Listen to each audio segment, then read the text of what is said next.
তুই এসছিস, ওকে ডাকবি না ফোন করে। কেন রে? তুই তো এখান থেকে যাস, যে 10টা 10:30 বাজলেও তো রুটি তরকারি করি। ওকে করতে বলবে, ও করবে না। তোরা ফোন করে করে ডাকবি, এখানে এসে কথা বলবে আর কিছু করবে না, কুড়ের মতো বসে থাকবে, কিচ্ছু করবে না। ওকে আসলে ডাকবি না, তুই আসবি যখন তখন ডাকবি না। ঠিক আছে, ডাকবো না। হ্যাঁ ঠিক আছে, ডাকবো না। চাটা বাবা আমার ভেজে গেল, চাটা নামাবো কখন নামাবো? চাটা নিয়ে আসো। হ্যাঁ যাই, ভালো লাগছে না, চা নামাবো, বাড়ি যাবো।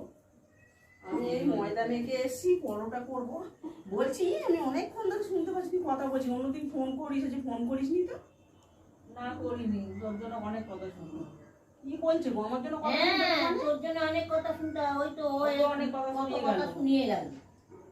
হ্যাঁ তুই ভীষণ কুড়ে, আমি এর ফোন করে ডাকি, রান্না বান্না করিস না, কিছু করিস না।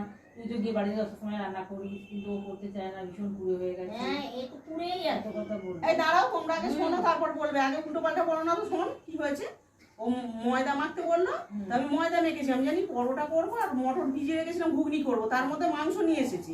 তা আমি বললাম এই মটর ভিজিয়ে রেখেছি, ঘুগনি করবো, মাংস করবো না।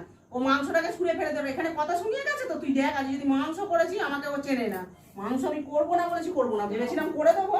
তারপর আমি ভেবেওছিলাম করে দেবো, হাড় গিস করবো না, বেশি না বলবো না। মানে দেখো না, আমি হাড় গিস করবো না, ফেলেছিলাম, আমিই ফেলবো টান মেরে বাড়ি।